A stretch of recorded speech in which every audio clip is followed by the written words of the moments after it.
Hello friends, आज हम बात करेंगे बजट के बारे में। यूनियन बजट जो फिलहाल सुर्खियों में है, जिस पर सभी का नज़र था, तो इसके बारे में बात करेंगे। देखिए, ये जो बजट है, जो क्लास होती है तीन तरह की, जो पुअर होते हैं, मिडिल क्लास और रिच जो होते हैं।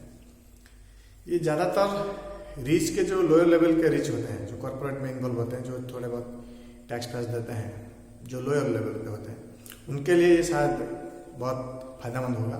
इसके अलावा यहाँ पर पुअर की कुछ मुनाफा इसमें होगा या फिर कुछ मदद होगा, ऐसा कोई मुझे दिख नहीं रहा। तो ये रही क्लास के बारे में। और बाकी रहा ये बजट जो है, ये ग्रोथ और फ्यूचर ओरिएंटेड है, इसलिए मैं खुश हूँ थोड़ा इस बजट को लेकर। लेकिन मैं जितना सोचता था कि बजट बहुत ज़्यादा, जितना उम्मीद करता था मैं, उसी प्रकार का नहीं है। लेकिन फिर भी ये जो बजट है, कहीं ना कहीं ये अच्छा है, बहुत अच्छी चीज़ है।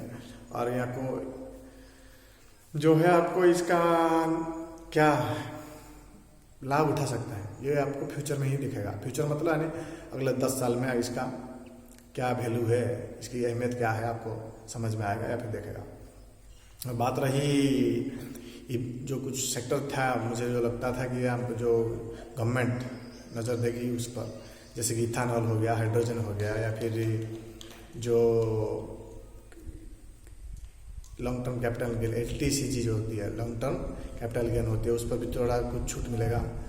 लेकिन ऐसा कुछ नहीं हुआ। फिर भी ये जो बजट है, EV को लेकर, रेलवे को लेकर और 5G को लेकर बहुत सीरियस है और इस पर काम भी करना चाहता है और ये बहुत आगे तक लेके जाएगा, ये उम्मीद है और ये लेके जाएगा। ये इसके रिलेटेड जितने भी कंपनियां होती हैं EV के, चाहे एक्साइड हो, अमर राजा हो, या फिर जितने भी पावर सेक्टर में है, टाटा पावर हो, अदानी पावर हो, जितने भी आप देखोगे उस कंपनियां, इसका मुनाफा वही कंपनियां बहुत ज़्यादा उठाएंगे।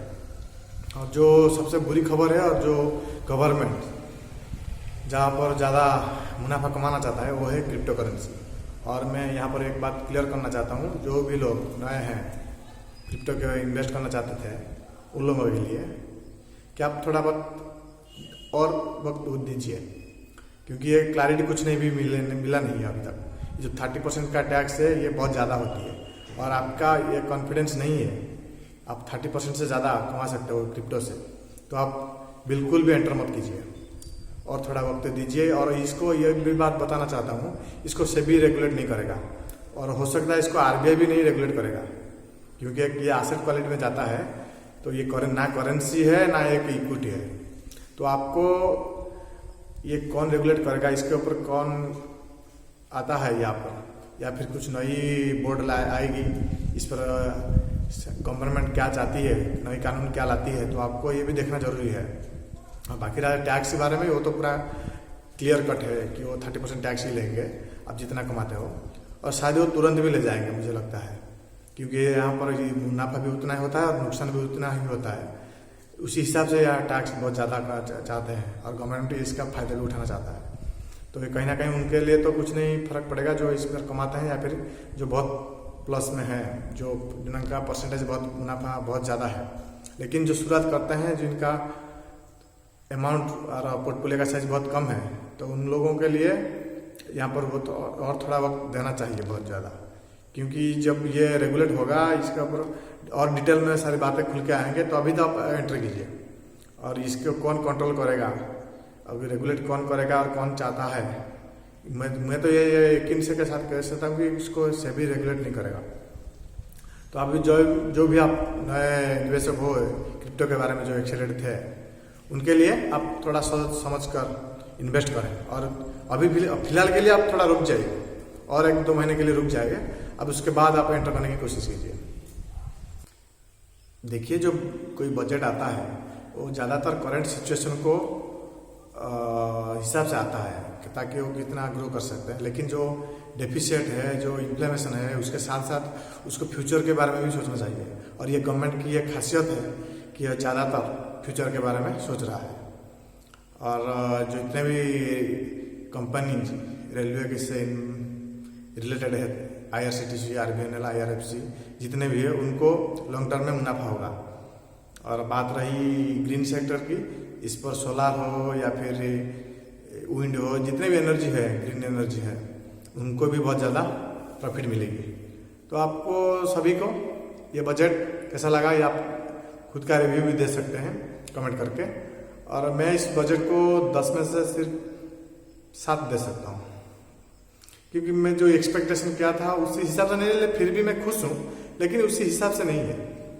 लेकिन ये बजट लॉन्ग टर्म में इसका जो जितना भी अहमियत है आपको सभी को समझ में आएगा।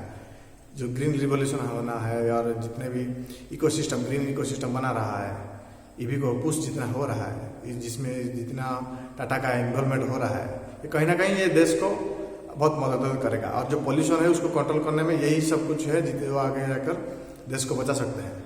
तो ये अच्छा है बजट, और सभी का वो इंतजार था और वो आ गया, ये खुशी की बात है। देखते हैं अगले बजट में क्या होता है और किस सेक्टर को ध्यान दिया जाता है। लेकिन अब 5G को लेकर थोड़ा ज़्यादा सीरियस होने की ज़रूरत है। और यहाँ पर 3 कंपनीज हैं जो इनको ज़्यादा मुनाफा मिलेगा, जियो, एयरटेल और वोडाफोन। तो आप नज़र रख सकते हैं इस कंपनी पर। और जब बात रही क्रिप्टो करेंसी की, तो आप थोड़ा वक्त और दीजिए क्लैरिटी आने में, आपको क्लैरिटी आएगा। और 1-2 महीने के बाद आपको इसके ऊपर पता चल जाएगा कौन इसको कंट्रोल करेगा, कौन इस पर क्या और नियम आएगा कि नहीं, ये कम होगा कि नहीं। तो कहीं ना कहीं अच्छी है। और जितने जो FMCG सेक्टर होते हैं उनको थोड़ा भी मुनाफा इसलिए हुआ क्योंकि यहाँ पर जो टैक्स है उनका पुराने की तरह रहा, कुछ नया टैक्स नहीं आया, जैसे कि ITC का।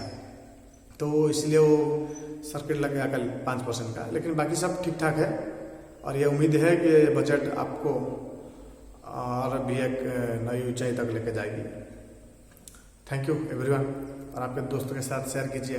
और आपकी राय कोई भी है, कुछ भी है, तो आप कमेंट में दे सकते हो। शुक्रिया।